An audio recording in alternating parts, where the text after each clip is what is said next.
Welcome to Journey Through the Eyes, the EMDR podcast for new and seasoned clinicians. We are here today to travel through the EMDR journey and explore the transformational power for all clinicians. And our mission is to support clinicians with critical conversations and resources, not only about EMDR, but about therapy and business practices and becoming efficient and collaborative is our mission. And so, whether you're new or seasoned, we are here to help you learn how to travel these depths of private practice and all of these things. Today, we have a beautiful guest, Jessica Good. She has the Good Practice on Facebook. She can elaborate about that. And she is here to talk to us about EMDR and financial therapy. So, would you let us know kind of where you're located at geographically and a little about yourself, and then we can kind of get going. Yeah, so I'm Jessica Good. I'm an EMDRIA certified therapist. I'm an EMDRIA consultant in training. I'm the owner of Good-EMDR Therapy, LLC. That is actually an EMDR intensive only practice here in St. Louis, Missouri. We're focused on attachment, wounding, and trauma and how that shows up in your life as adults. In the areas of love, romantic relationships, finances, and then also family of origin stuff. So CPTSD, family estrangement, that kind of stuff. So that's my clinical practice. And then recently I've launched the Good Practice on Mighty Networks, which is this social and learning community for therapists. So it offers an alternative for everyone that wants to get off the apps, that doesn't want to, do stuff with Meta or whatever their personal thing is. And so there's a social community, and then there's also sub communities for individuals that want to learn more about business practices. And then also EMDR, because I am a consultant for both of those.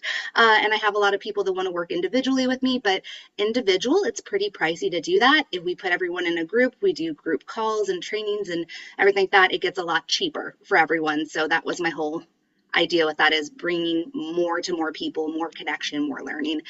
Similar type of vibes that we have here, Kathy, because I know that you guys are all about wanting to educate.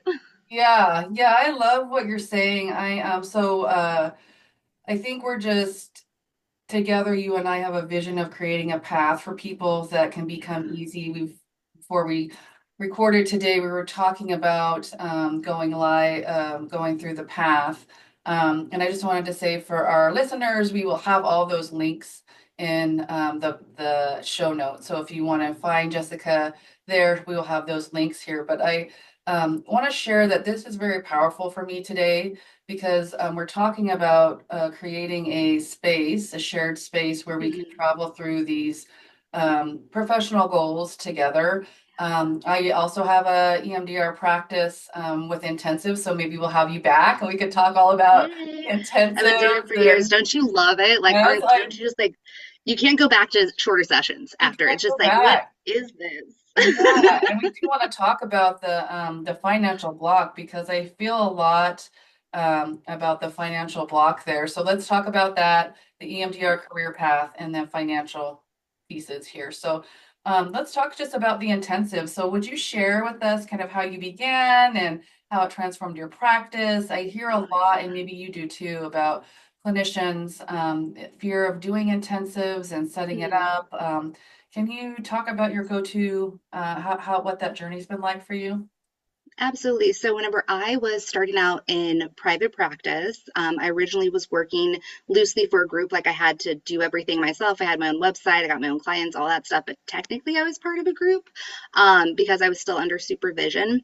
Now, before I had worked in residential and IOP and PHP and the psychiatric inpatient unit at the hospital. So, I've worked at all these different levels, and I get to outpatient and doing private practice work. And my supervisor at the time, I was saying how difficult it was to do EMDR inside of a 50-minute session. Like, there's always stuff left undone. And I hate suspended suffering.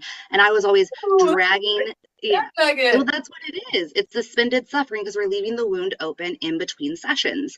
So I was talking to my supervisor at the time, and I was always dragging, like, I always went over time. I had a really horrible time with boundaries. And it's because, we want to suck every moment of juice out of that session that we can. And Yeah. she's like, well, maybe you're not a 50-minute therapist. And that line right there, like honestly, out of all the she's amazing, love her, Brittany. But that right there, like, that got Yeah. it. And that gave me permission to play with how long do my sessions need to be. And then I started diving into the research about it. And then I started like noticing with my own clients. So first I offered 80-minute sessions because that seemed to be about the time. But then I was like, okay, we can get the EMDR done during that, but we can't have the before, like the talking, giving them 5 to 10 minutes, talk about what's coming up, current stuff, all of that, like the real relational stuff. And then at the end to debrief appropriately. So then 90 minutes is actually a pretty great gold standard for doing EMDR and still having the relational component in there with the therapy. So then I started doing 90 minutes and I'm like, you know what? Actually, these EMDR intensives that I heard like one person talk about. So I did a training on that, right? And I'm like, you know what? This would, okay. So I ended up doing EMDR intensive packages, which is what everyone thinks of with EMDR intensives. And so you have a workbook, then you have the days that you're in session, and then you have, the pre and the post interview for it. That's a pretty standard setup. And that's actually Cambria Evans is the one that Oh my God. established that I'm setup. literally the same person. I have the same exact story, pretty much. Oh my gosh, I love Yes, this so yes. much. So Yeah. I don't want to take away from you, but Oh, you're all good. I worked at partial hospitalization, Mm-hmm. inpatient, outpatient, and then I went to the hospital. And Mm-hmm. then Which can be soul sucking because you don't see any of the positive effects, and but then we with were doing a intensive, you see 45 all minute the positive session. effects. Yes, girl. And then it was like, oh Uh-huh. my gosh. And then I found Cambria. I just Googled business Uh-huh. and then I found her package. So yes, Yeah, I say that to all my people. So tell us about I that if you love haven't it. heard it yet. Yes. Yeah. So I found her several years back. I think it was 21 or 22. I can't remember at this point because I had a baby and all Yeah. sorts of stuff and all of the things. And so you just kind of go into a time warp a little bit. But I found that. And then I was like, you know what? I'm going to move up my 90-minute sessions to, I'm going to start offering this EMDR intensive package, which I did 4 hours because it's 2 hours and an hour break and then 2 hours. And what I realized is that that's a really big monetary commitment for a lot of individuals. And because I work with these populations that it's very much attachment, developmental wounding, and trauma, that's stuff that hits deep. And so it might not be where they can do a package and then whatever. So I do still offer that for folks that want to work on specific things. Money issues are a great one to do with EMDR intensive packages where you want it really focused for those couple of days. So really what I do now for my intensive sessions is I do 3-hour sessions and I actually do them with most clients once per month. And so that allows us to have two targets most often, unless we need one that we really need to stretch with and we need to like incorporate some other stuff and we need to maybe put a little flash in there and stuff and we can get really creative with it. But I do those 3-hour sessions, and for most people, it's once per month, and they can do it adjunctively. So they have their regular therapist that they see for talk therapy, CPT, whatever it is that they're doing. Um, and then they come and see me to do that type of specific work. So I collect a lot of complex cases actually, and so this is a way that I can do complex work with individuals, and it gives them the space that they need because I have a lot of folks that, so I've had people come to me that are highly dissociative, can't feel things in their body, almost presents like alexithymia. Combine that with aphantasia, and then people are like, well, how do you work with that? I'm like, oh no, you can. You totally can. And you can actually get progress decently quick because we have the time to play in there, which is what it is. It's curiosity, it's play that's happening in those sessions, but in a clinically sound manner. It's not like, oh, just throw something at the wall and see if it sticks. It's like, no, clinically, what can we do? How can we like subtly move the nervous system? Kind of help them along, help those protective strategies, come down a little bit. So I don't know. I love it. And I see a lot of really great effects for clients. So they can do the 3-hour sessions once per month, which is great for business executives that are traveling a bunch. I have some of those. I have some, stay-at-home moms that they can't get childcare that often. So here's once per month, you can do that. Or people that even have jobs and they can't take off each week in order to do their therapy. Because I have a toddler. I Yeah. can't be working nights and weekends all the time because I really need to be there during those years. I would be a hypocrite if I wasn't, right? Geez, so I Because have that's what, twins oh that my are gosh, 5. They're really? 4 right now. So a pandemic Woo! baby. and then a 7, almost 8-year-old. So I am totally with you, girl. It was, And you had to relate so much to Cambria because she has twins too, exactly, she doesn't has she? twins too, right? You're like, I need whatever this I is. And know, so, the yeah. universe just brought it. I wanted to ask, so for those the 1 hour a week, or excuse me, a month sessions, how do you mix that with insurance and cash pay and those? How do you structure that for our listeners? So you can't do it with insurance. That's the thing. So I am a private pay only practice. Mm, Now, some people have two separate practices, one where they take insurance and one where they do that's private pay. mine. Yep, that's mine. Can't Oh, read it. awesome. Yeah, I know a play therapist here in St. Louis who has a beautiful practice like that because they wanted to be able to take Medicaid clients and to serve particularly that population. And then they also wanted to be able to have private pay. So they have two separate businesses located in the same space, but it depends, are you a Medicaid client? Are you a client that is private pay? And one gets to like wash the hand of the other. And I love that model. And that's honestly truly what I probably want to move to is having two of the EMDR practices here because we have a large community that the wait list for Medicaid EMDR is huge. Yeah, But with that, we can only do up to 60-minute sessions because that's all they'll pay yes, for. They right. took away that extension code like Yeah, 2 years, yeah, 3 years ago yeah, now. They're yes, like, you know what? We hate you guys and we're yeah, taking that away. We don't care yes. about our clients or about, the research shows 60 to 90 minutes, especially like up to having that 90 minutes is really effective for EMDR. You're really impacting me right now as you're talking about this, because this is just, again, we're aligned. This is my model. So Willow Creek But you love County. nerding out. Yeah, I know. It's like, yay, I found my people. So fun, when you're just like, yay. And so Uh, I had my that's how I started was just the insurance model, and I left the hospital and they're like, I don't know, Kathy, billable hours really hard. I have to call clients to get them to come in. And I'm like, but actually you don't. Like, yeah. don't. It's an abundance mindset that there is Mhm, enough. And so I just kind of, for my weekly people or people that I've seen for a long time, I specialize in grief and trauma and first responders. So for those people that can afford it or needed kind of mhm, long-term therapy, I just have that. And then mhm, my intensive model. How do you kind of introduce this tips for clinicians that want to follow your monthly model? How do you discuss that with your clients that say, I can't afford this, or how do you mhm. introduce that to them that way? That's a great model. So, for clinicians, I would say do not jump immediately to a 3 hour model. If you're doing EMDR, EMDR works beautifully inside of a 90-minute session. And it's okay even for people that were a little bit more recently trained, that maybe they're not certified, maybe they don't have a bunch of years in the field to do 90-minute sessions because it is very clinically sound to do so. But you do want to have some more experience under your belt to do 3 hours because it is all about being very attuned to the client and where their Yes. bandwidth is at. Like I can tell when somebody's going to hit some mental fatigue. I can tell whenever we need to pull back, when we need to push in on certain things. And that is an art form. And so that is something that does have to be developed. It is. Like I talk about EMDR and whenever people are like, "Oh, you just get trained, you're like, it's so protocol based. I'm just following the script and everything else like that." I'm like, "No, no, no, no, no. At the higher levels, y'all haven't gotten here yet, but you're gonna one day. At the higher levels, it is a beautiful symphony because I incorporate parts work, I incorporate somatic, everything's through an attachment lens. So as we're doing this, we're bringing in this, and then in comes this, and da da da. And you become this person that's like orchestrating this really beautiful experience and helping the client through it, all while being like very emotionally attuned in the moment. It's wild, it's It's awesome, but magic, it is girl. straight artistry. But when I remember when I figured that out, though, that I went from the protocol to the magic, and I was able to Mm-hmm. validate myself and my skills, with like healing. Uh-huh. I have the sound healing, Hmm. well, Oh, I love that. tuning You do fork. sound I can healing tune, stuff? yeah. And it was like when I gave myself permission, or I realized like you can be within the protocol, and Hmm. still use these things. That was like, oh, I can validate myself and kind of like Hmm. expand but still stay here. It was like, yeah. So it was just Yeah. like magic right there.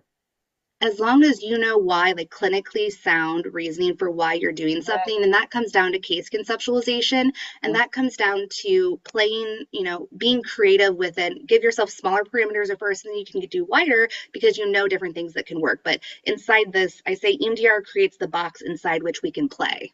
Yeah.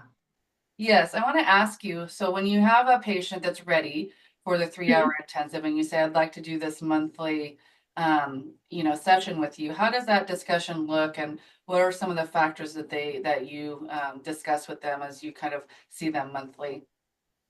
So I've gotten to the point I would say lucky, but I did it myself. Like I have to also that's one of my things that I've always had to work on is like giving myself credit for what I've Yes. done. I've built a practice in which people only come to see me for 3 hour intensives. They know exactly what they're coming in for. My website is all designed that way.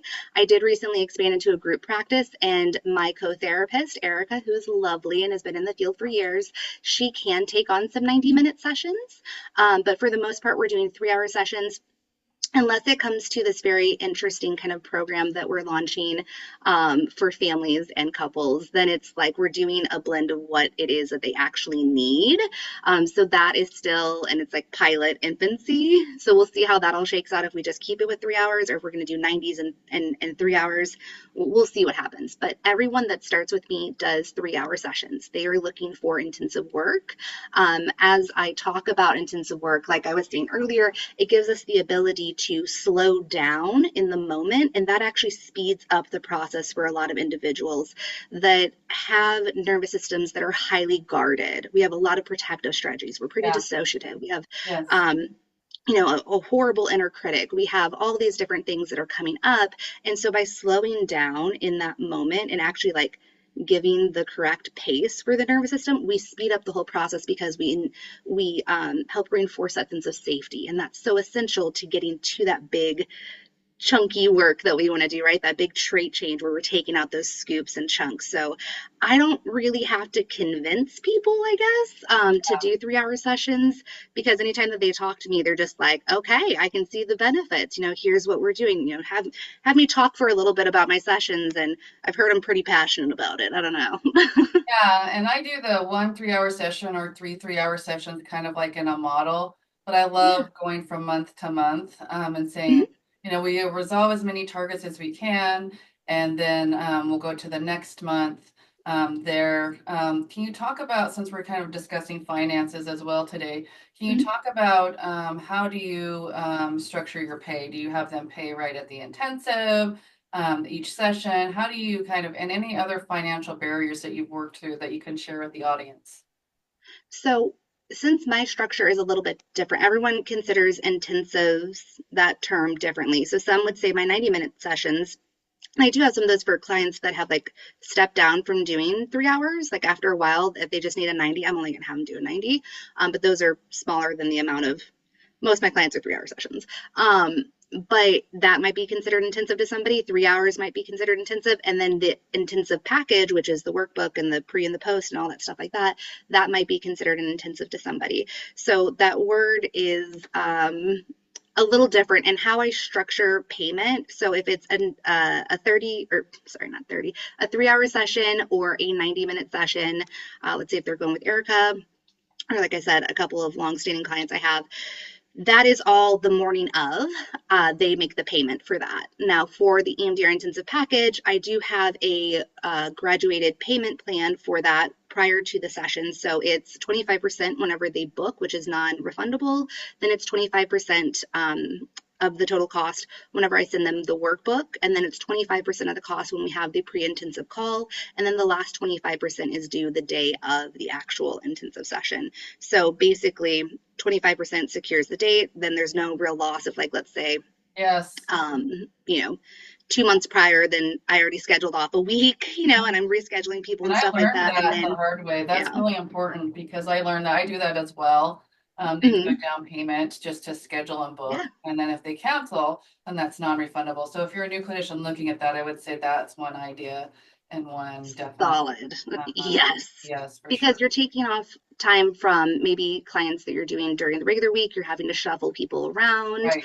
Another person that might want that spot. So, also for new clients, whenever I bring in a new client, because I do this 3 hour sessions, it is a 50% deposit for their very first session of the 3 hour. And then after that, then we're good. But it's just, I don't want somebody to book a 3 hour session when somebody else needs that spot. Because, like right now, if somebody falls out of their spot, then it might be a month before I can get them back in. Right. Let's say if we have to reschedule or something. So my schedule gets filled up pretty quickly. So how do you differentiate between just the 1 3 hour session and then the package in your service? Is it all the same thing or are there different models? Because in mine's a package. They Mm-hmm. come in, they meet with me, we do the assessment, then I give them the workbook, then we do either 1 3 hour or 3 3 hour sessions, and then we do Mm-hmm. the follow up there. Kind of how do you structure yours there with those? Well, I kind of look at it so for people that want to do the EMDR intensive package, it's for individuals that have, maybe one or two kind of issues that they're working through that they really want to get a lot of help with.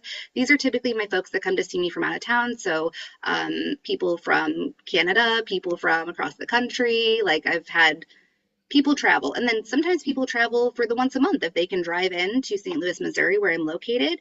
I am licensed in both Missouri and Florida, but You. sometimes people will just straight up drive in to St. Louis to see me further once a month, and that's doable because they live within like a 6 hour kind of time frame. Um, but with those EMDR intensive packages, that's for somebody that wants to do a bit of work and then kind of be done with it. Like Yeah. maybe they want to continue with their regular therapist, and they could continue on with me if they want to, but that program, it's kind of like here's like a time box sort of thing that I have for individuals that want to do all of the work in session, right? So you're not doing a workbook, you're not doing that kind of stuff. You're doing, I say all the work. I'm going to ask you, like, give you some behavioral homework or something in between sessions and be like, let's practice this, that, or Right. whatever tool or whatnot. But doing the work, the depth of the history taking, doing all of that inside of session, if that's what appeals to them more, then that's typically the 3 hour session. So I will say, by and large, the 3 hour, and they're doing it once, maybe twice a month, that is the most popular option because people really do want to have that connection with you. Yes. And they want to get through the material quicker. So I always say when your brain's open, on when people say, why do you do it? So Simon Sinek, Mm-hmm. I love Simon Sinek. I don't know if you've heard of him. He I talks don't think so. about start with why. And so I'm really starting to lead those conversations. I just took an airplane Mm-hmm. trip and I'm thinking about if I was on a plane next to someone and they said, what do you do? And I say, I do this EMDR therapy. And it's like, no, Mm-hmm. circle it back. And I'm working on this. So let me try and practice it with you. I transform people's lives through cutting edge interventions that create lasting change. It's like, oh, Okay. what do you do? Yeah, people would be like, well, what is that? Yeah. What And does so that it's like, mean, I'm right? trying to, that's just one example. But Mm-hmm. I'm trying to say, why do I do it? I do it to create lasting change. And then when people come to me and they say, well, why did you transform from the billable hour model to this EMDR Mm-hmm. intensive? It's like, because people are getting better quicker. I can actually say now where I could, as Mm-hmm. the other therapist, like, you've changed, you've shifted. I can take my wand and dab it on your head and say, this Uh-huh. starfish has been back in the ocean, and so it's like, Mm-hmm. yes, I can, and so that's my why. I help people change in the long term from mental health challenges, and it's like, oh, okay, and it's Mm-hmm. not just mental health, like you said, it can be uh, banker blocks, it can be performance enhancement, it can be other things too. So I'm still working on how to present Yeah. that, but I think just that attraction, right, of like creating interest, and oh, I work in finance. It's like, oh, well, that's boring. I help people create financial wealth and stability in the long term. It's like, oh, tell me about that, right? And so Mm-hmm. Simon Sinek is just one of my favorites there. And he's neurodiverse as well. And so he has Love all the that. things. Um, so that's just one of the the things I wanted to explain. We talked a little bit about sort of this idea of creating services and products and Mm-hmm. financial therapy. Can you talk a little bit about um, how do you kind of decide what to do for your financial future, and when you have an idea, like when you're developing, your the good practice, and those kinds of things. How do you what advice would you give to a new therapist, maybe thinking about doing an advanced training or those kinds of things through EMDR? You said in regards to financial outlook, Mhm. or sorry, Yeah, I'm trying to get a little bit more they, specific. yeah, I understand. So it's like, I know my question's like a visionary. It's all But I good. wanted to say, like, if you're a therapist considering making additional financial income and thinking about products or services you could offer, Mhm. where do you suggest they start? Well, I think it really goes to, what is, I don't know if anyone's read the book. What is, I can't remember the name of the book, but like your zone of genius, right? So there's things that you're good at, there's things that you're excellent at, and then there's your zone of genius. And what is the name of that book? For some, I've had this happen so much this last week, that tip of the tongue sort of thing. It's like I literally read it a few months ago. But it's where are the things that you naturally are already doing, that you're connecting with, that you're passionate about? Because it's really hard to get yourself to work more and not burn out Yeah, if you don't like something. So you need to do something that you're a natural fit for. So for me, whenever I was like, hey, you know what?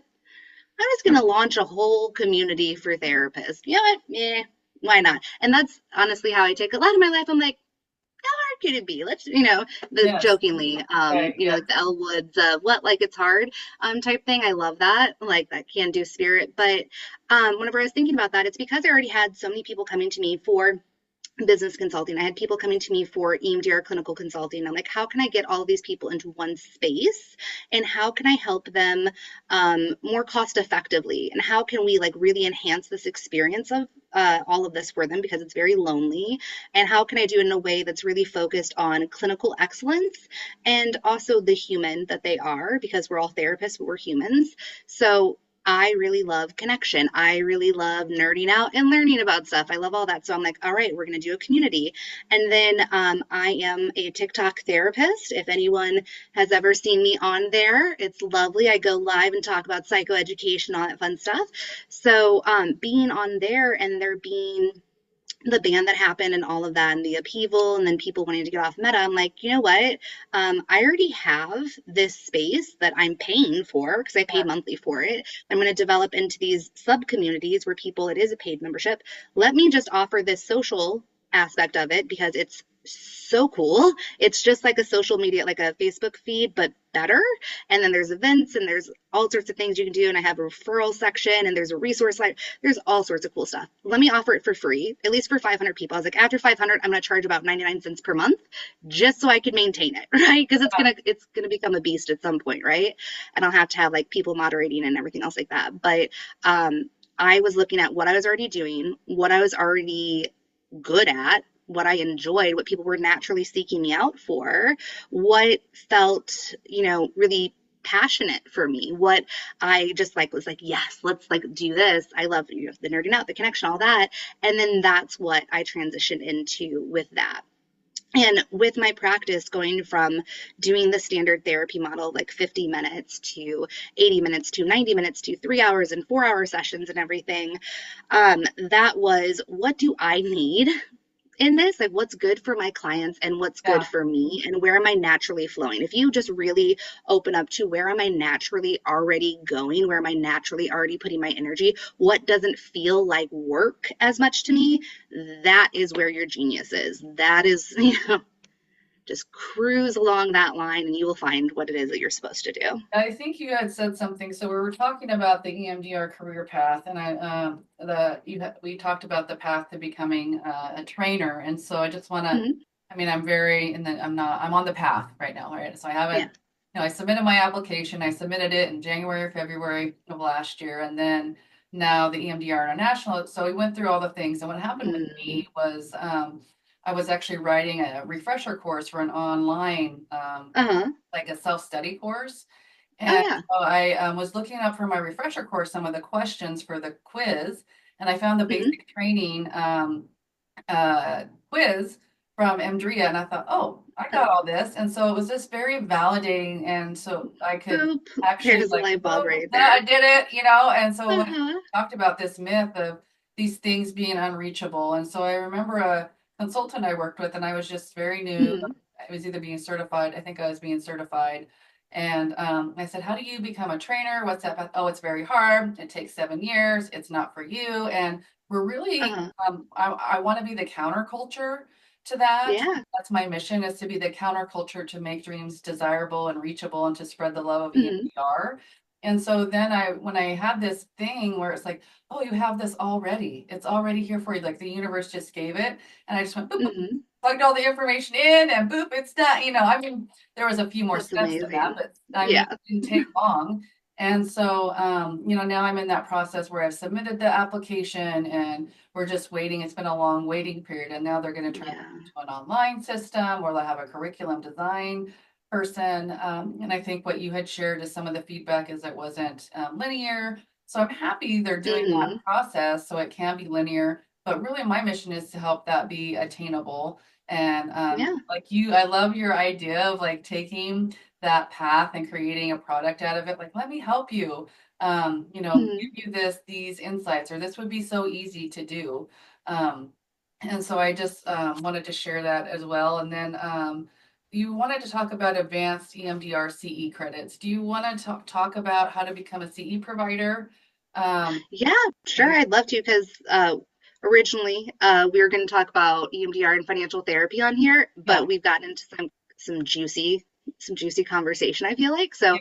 that's one of the things because a lot of EMDR therapists have one, no idea what EMDR with financial therapy is, or just what financial therapy is and how it impacts us and how it's very much related to attachment and developmental wounding and trauma. So I would, yeah, please tell me more about how I can do that. No, it's just I think you're you create a course on that, right? Okay. And I'm like, oh, okay, I'm going to. And so my experience was, you get certified, and I was like, I want to be a trainer. I have a background in education. I have EMDR University where we travel through the cohorts and experience Uh, because I felt like the certification and the consultation process were here's the requirements. But again, it was disjointed. There was no community. There was no mm-hmm. place to go. And so I created this community to where we can travel through as a cohort and get all these questions answered. You have peers Uh-huh. letters of reference. You're comfortable. And so building that sense of ease and confidence. And so I was like, okay, so if I was to build the EMDR course, what would I do? What would I was like, duh, you already have Mm-hmm. a certification as a thanatologist, which is a specialist in grief. And I was like, duh. Uh-huh. That was my first training of like, what do you already do well? And so just Uh-huh. validating that process for yourself. It's just a simple application. You do have to Mm-hmm. be, write your course objectives and references. You Mm-hmm. can actually go on AI at u.com, which I pay for, and they'll give you references on your topic within the last 5 years for APA. So that cuts out like so much of the research part that I was doing initially.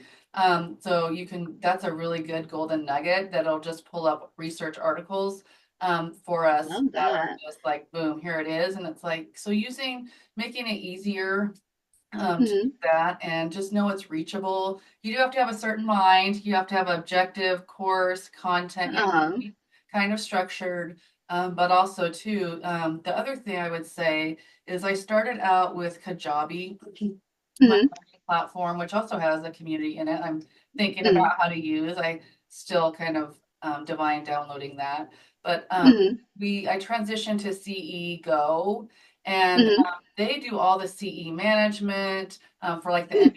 NBCC credit. So when I became an NBCC provider, I had to input all of that stuff into Kajabi, where CE Go, they're built for that.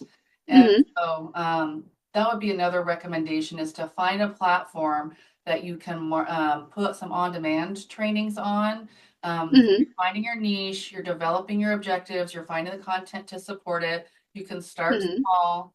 I think they just increased the fee to like $125, and then you record it, and then Mm-hmm. you do the on-demand training for it, and then you just like, rinse and repeat, Wow. right? And so then CE Go, when you submit your MBCC credits, you can just run a report and submit it. Whereas in Kajabi, I would kind of had to put the pieces together. Like for example, on their Mm-hmm. certificate, there wasn't a place for like a phone number or this or that. And so Mm-hmm. an automation that's sent out, whereas CE Go, it's all there, everything they wanted, every question. And so for me, it was a little bit more That's nice. valuable, but I still have Kajabi for some things. And so you kind of have to figure out what learning management system you want. And I Uh-huh. wanted all my CE stuff in one spot so I can just run a report, have it done. Mm-hmm. A website for you, so it took out my website time. It took out all Mm-hmm. of it did everything for me. And so all the stuff I was kind of like technically going through in Kajabi, like, Mm-hmm. on email, like, oh, that wasn't supposed to go out. It's just all done for me. So the ease in my mind of being a new provider, Uh-huh. I would say try it out. And start there. And then, or maybe you already have a learning management system like Thinkific or something like that. You have what do you Nope, Mighty not Network, currently. Mighty Networks has courses and everything, and technically you can do like the the quizzes and everything like that through that. But I want to check out CEGO because there's obviously very specific things that they want to know how you're managing yeah, those certificates and everything else like that. and you don't have to do it. It's all done for you. And what Yeah. they do, you put the information in, just populates on a website. Here's your courses. Like there's none of that. I don't have to do that or pay an assistant to do that. Hmm. And it's all, the same thing over and over. And so I really like that. It is a little bit Hmm. more, but also to, so you pay $5 per person and then they take Hmm. out the fees like Stripe. And so Okay. that's per day. So if we're doing a multi-day course, like we're doing our Hmm. summit um, Hmm. in May, that will be, you have to pay for both days for all the participants. So it just kind of Makes depends on sense. where you're at financially, the way your brain works. But like my brain, like we have talked about, goes in different areas and different things. Uh-huh. They just put the information in and it does it. It's like that mental health, like experience of anxiety and making sure it's all correct for this Hmm. it's like, boom, do it. Please do it Love till I that. get like better Love at it. that. So the learning management system part is a little bit of that CE provider component, but also validating like Hmm. people want to know like and trust me. And probably Hmm. likely already have something, but like I'm an Hmm. educator. I love educating and sharing like pathways. Like it doesn't have to be that difficult. Um, Hmm. that's just kind of how I am. So I wanted to ask if there's any other kind of financial recommendations or tips for our audience that might benefit them in their practice as they lead to financial well-being, whether it be intensives or just in private practice or developing a training. Do you have any tips for our audience there? I think it really just depends on the individual. And I am sorry, coughing 1 second.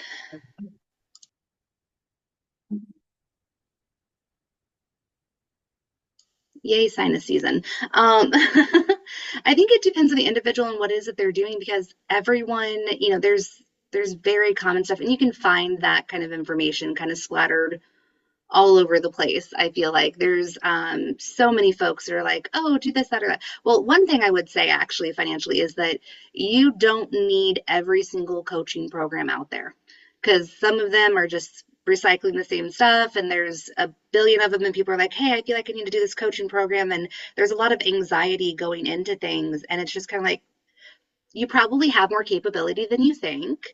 And it's not bad to do a coaching program or something else like that, but you don't have to do like every single one. And I see some folks like, I did this Yeah, one and this one and this one and this one and this one. And it's like, at a certain point, I'm wondering what individuals are getting out of that versus like just one-on-one consultation or like group business consultation with other people where you're exchanging ideas and you're getting that creativity, just having a conversation like you and I before we started recording today. We're just chit-chatting about stuff and like it starts getting on stuff, I right? know. Like yeah, having that connection, having that communication. And so it's almost like if people lean more into that, I wonder if they would feel more capable and confident inside themselves with a little less imposter syndrome if they like really leaned into the connection bit of it. And some communities do provide that, but you don't need like 20 different coaches and programs and everything else Yeah. like that. Like just give yourself some space and time. You're learning, you're growing. Don't make, like, hey, I just took out a $20,000 loan and here we go and we're doing all this. Like, Yeah. maybe Start not small. do that, Yes. start small, start with smaller pieces, see if it's scalable, and find the communities that are actually feeding you, finding the consultants or the like groups or whatever else like that are actually feeding you and helping you feel confident and capable, and also allowing you to have that creativity and that back and forth and that reciprocity with other um, people that are doing it too. And So we want to mentors are feel great, you all of doing that. it, right? Can you share with our audience where to find you? We want to find this golden nugget of your Mighty Network site. Can you share with them where to find Sure. you and all the things? Yeah, so I am, if you go to good-EMDR.com, that's my clinical website. I also have a link to the Good Practice there. And the Good Practice, because it is right now in this state of, do I make it its own URL or do I keep it as what it is? Right now it is the dash good dash practice .mn.co. So that's the Mighty Network's actual link to it. If you find me on TikTok, so at Jessica Good LPC, or on Instagram or any of that, the link in my bio has all of that info in there. So yeah, it's all right there. I'm pretty searchable for the most part, so people can find me a variety of different places. Blue Sky. Guess I'm gonna start some stuff with YouTube because who knows what's happening with TikTok, all that stuff, right? So Yes. yeah. So can you share with us a little bit about the consulting services you offer and how clinicians can schedule? Sure. So that's actually at good-emdr.com. I have all the consulting stuff through there. And so with that, I do business consulting and I do then in clinical consulting. Business consulting obviously is a little pricier because it's money work, right? And then the clinical consulting is cheaper just because I love clinical excellence. I don't think you should have to pay like $250 an hour to access that. But what's really great is actually if you join the Good Practice, which is that social and learning community, I am offering discount, or I will be offering discounts once the sub community is launched for people that are engaged in those each month. Then it's a discount on the fees for individual consulting with business or clinical. And I'm also starting up then my clinical consultation groups here in early March. So get in with the Good Practice right now. And it's actually we're getting close to our first 500, so we just started to really push this last couple weeks here with the start, like pushing it out there, telling people about it. So we're at about 300 members right now. The next 200, it's going to be, again, completely free in the general community. That's the social community that does offer some free stuff. Like right now, I'm doing a free EMDR troubleshooting, a new therapist coffee chat, and then some business goal structuring strategy type stuff. All of those are free events that I'm offering in that. But after that 500, it will be roughly 99 cents per month. If you're an Apple user in the Play Store, they charge you a little bit more because they have some weird fee they tack onto it, but Oh, isn't that roughly $1 a month. So to be yeah. part of that, and then if you one of the sub communities, it's going to be pretty cheap. I think I'm going to intro it for the first 3 months at like 2025, and then after that it's going to be like $40 per month for the EMDR, the other business community, and the EMDR will be offering CEUs with that. So Yay. lots of benefits for everybody. Yes. And I'm so grateful to have you here today. I think we have a lot here and we can kind of align. We would love to have you back and talk about other things. I'm super thrilled that you are an entrepreneur, a mom, a leader, that you're doing everything. So I just want to honor you and let you know that we see you Thank you. and we appreciate you and all that you're offering. I am Kathy Couch with your EMDR University, where we travel through the EMDR career path from basic training to certification. We'll launch our certification and consulting programs here. We do those 3 times a year, where you can travel through certification as a cohort. And then hopefully, if you're interested, we can do consulting at basic training and help you on the path to become a trainer. We have advanced trainings on grief and loss. Me and we have our mental health therapist summit, our healing summit coming up. We're going to have a grief summit in the fall with me and Stephanie Pierce, certified thanatologist, now fellows in thanatology. We got upgraded. And so we have lots of grief and grief related resources, but we just want to extend so much gratitude. Thank you, Jessica Good, the Good Practice, and we will see you here soon. Take care. Have a good Friday.